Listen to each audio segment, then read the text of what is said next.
이거 정말 참 가슴 아픈 얘기입니다. 남친 만나느라 점점점. 자, 남자친구를 만나느라 이 3살짜리 딸을 방치해서 숨지게 했던 30대 엄마 재판 얘기입니다. 저희가 처음 발생했을 때 전해드린 적 있었는데 백 기자가 다시 한번 좀 상황 정리해 주시죠. 예, 여러 번 전해드렸었는데 오늘 지난 금요일 날 이 재판 결과가 나왔습니다. 이 재판부가 확인한 것만 총 26차례 이 3살 딸을 놓고 외출을 했었고 결국에 77시간을 방치해서 숨지게 했습니다. 마지막에도 3번이나 집에 돌아왔지만 이 시신을 그대로 둬서 시신도 온전하지 않았다고 합니다. 이 어머니는 매일 밤마다 열리는 오픈 채팅방에서 랜덤하게 열리는 음주 모임에 참석했었다고 합니다. 자, 아이가 사망한 때가요. 이 방치돼서 사망했을 때가 7월 21일부터 24일이었습니다. 신 변호사님, 이때 제가 알기로 폭염주의보가 발령이 됐었어요. 네, 맞습니다. 이 기간에 인천 지역에 이 폭염특보가 발효돼서 한낮에 더위가 무려 33도 이상으로 올라가던 시기였는데요. 이때 당시에 이웃 주민들도 아이가 우는 소리가 들렸다라고 하는데요. 무려 77시간 동안 혼자 방치된 아이는 결국 이 더위와 그리고 배고픔 그리고 갈증에 고통받다가 이제 결국 사망에 이르렀는데요. 성인의 경우에는 음식이나 수분을 섭취하지 못할 경우에는 평균 5일에서 10일 이내에 사망하는 것으로 밝혀져 있는데 유아 같은 경우는 수분 증발이 더 빠르게 이루어져서 예. 생존 기간이 더 짧다고 합니다. 그런데 이 아이가 이 발견된 곳에서는 2리터짜리의 생수가 발견이 됐는데 이 생수를 아이는 아직 열 수 있는 그 힘이 없거든요. 그래서 끝내 생수병이 열리지 않은 채 아이가 저렇게 사망에 이르게 된 것입니다. 자, 게다가 저는 진짜 이 여성이 정말 너무나도 정말 잔인하다라는 생각이 드는 게 아이가 사망한 걸 봤어요. 봤어요. 그런데 다시 남자친구 집으로 또 갔습니다. 지금 말씀하셨던 것처럼 이 아이를 방치하고 3일간 남자친구와 함께 있다가 돌아와서 아이가 사망한 걸 발견했죠. 그때도 신고를 하지 않고 그냥 이 아이의 시신을 유기한 상태에서 또 남자친구 집으로 갑니다. 그래서 14일간 남자친구의 집에 생활했는데 그러니까 지금 말씀드렸던 것처럼 숨진 딸 보자마자 119에 신고한 것도 아니고요. 다시 집에 돌아간 그 이후에 119에 신고를 했고 구급대원한테 이렇게 얘기했답니다. 아이가 자는 동안 외출을 했다가 돌아왔더니 아이가 숨져 있었어요 라고 얘기했다는데 사실 아이 사체가 부패가 진행될 정도로 그런 상황에서 남자친구 집에 온전한 정신으로 있을 수 있었는지 그것도 참 그러니까요. 보면서도 제가 화가 너무 많이 치밀어 오르고요. 이 남자친구에게는 딸의 사망 사실을 알리지는 않았다고 합니다. 남자친구한테는 또 그 얘기를 또 안 했군요. 어떻게 보면 그거라면 저 여성은 새 남자친구와의 관계에서 이 아기가 걸림돌이 될 수 있을 거라고 생각을 했던 거죠. 맞습니다. 예.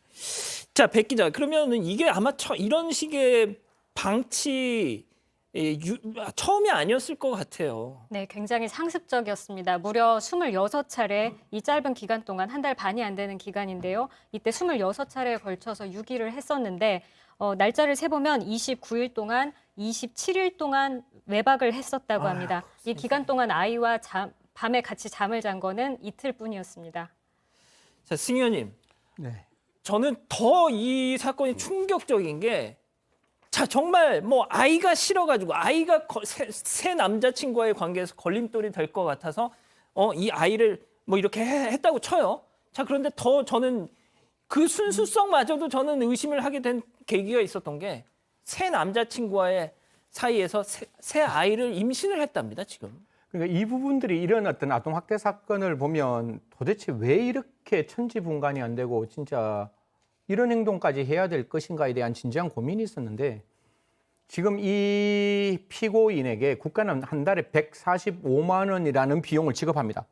왜냐하면 기초생활수급자와 관계되는 여러 가지 비용 복지 혜택이 145만 원에 공공임대주택까지 살 수 있도록 만들었고 이런 아이들은 어린이집까지 갈 수 있는 게 아무런 문제가 없는 상황이었는데 왜 이런 걸 다 거절하고 다 마다하고 그 145만 원은 가지고 있었음에도 불구하고 사실 경제적으로 그렇게 어렵지 않는 상황이었거든요. 국가가 그만큼 혜택을 줬기 때문에 그럼에도 불구하고 이런 행동을 했다는 게 방금 앵커께서 말씀 주신 대로 이 아이는 사실상 새로운 남자 사이에서 굉장히 좀 이렇게 정말 죄송한 말씀이지만 좀 이렇게 걸림돌이 되지 않았을까라는 생각을 할 수밖에 없는 것이고 국가가 이렇게까지 최선을 다해서 아이에 대한 보건 복지 혜택을 줌에도 불구하고 그 어머니의 선택이 이러면 그 아이의 보호가 안 된다는 게 더더욱 마음이 아프고 슬프다는 말씀드리겠습니다. 예.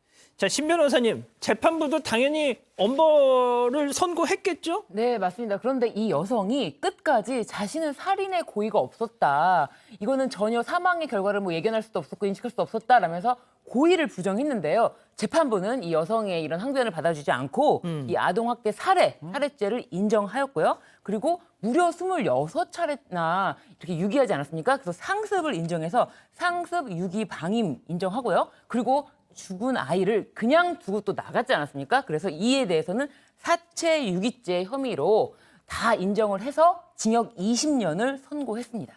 백 변호사님, 솔직히 자기는 아이가 죽을 줄 몰랐어요. 뭐 이런 얘기를 하지만 솔직히 될 대로 되라 하고 나간 거 아닙니까? 그래서 살해죄가 인정이 된 겁니다. 예. 아동학대 살해죄가 인정이 된 이유가 아마 시청자분들께서 아니 뭐 자기가 뭐 아이에게 무슨 어떻게 흉기로 아이를 살해한 것도 아니고 뭐 목을 졸라 살해한 것도 아니고 아무것도 아니고 아무 행동도 하지 않았는데 아이가 사망한 걸 살해죄로 볼 수 있느냐, 살인죄로 볼 수 있냐인데, 근데 이제 우리가 이런 게 있어요.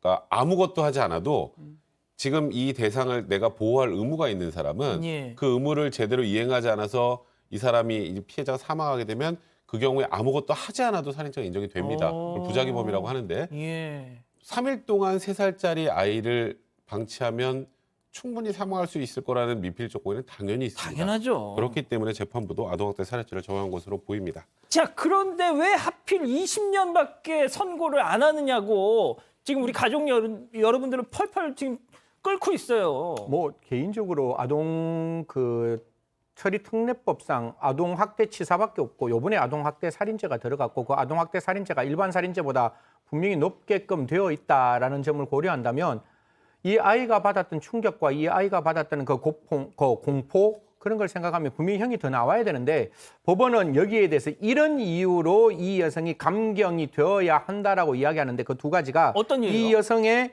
지적 능력이 조금 떨어진다라는 점이고 과거에 자기도 아동학대에 시달려 왔다라는 점을 드는데 사실 모르겠습니다. 제가 아직까지 그 일천한 제가 형사정책적 어떤 그 생각이 있어서 그런지는 몰라도 IQ가 그러니까 약간의 지적 능력이 떨어진다는 사람이 이렇게까지 랜덤 채팅 앱에서 이런 활동을 적극적으로 했을까라는 게 제가 드는 첫 번째 의문이고 두 번째는 과거에 그런 게 있어도 굉장히 다르게 활동하고 훨씬 더 나은 방향으로 갈 수 있는데 과거의 트라우마가 현재의 상황을 변명하는 이유로 사용되는 것이 과연 맞을까라는 점은 제가 갖고 있는 고민 중에 하나라고 말씀드리겠습니다. 자, 재판부가 어린 시절 부모님이 이혼했고 본인도 방임을 당해서 그 성향이 범행에 영향을 줬다. 그런 이유로 20년형 저렇게 좀 참작을 했다고 하는데 그런다고 다 저렇게 살지는 않잖아요. 예? 자, 백 변호사님 좀 짧게 부탁드릴게요. 앞서 말씀드린 대로 그 새 남자친구와의 사이에서 또 그 아이 어떡합니까 그럼? 일단은 이 여성 재소자 같은 경우에 아이를 출산해서 교정시설에서 일정 기간 한 18개월 동안은 키울 수 있습니다. 그래서 아마도 지금 뭐 교도소에서 아이를 낳아야 할 것 같고요. 그리고 그곳에서 일단 아이를 키우게 되는데 뭐 아이를 낳고 키우는데 필요한 설비나 뭐 이런 기타 이런 것들은 다 일단 교정시설에서 지원을 해줘야 하는 그런 상황입니다. 알겠습니다.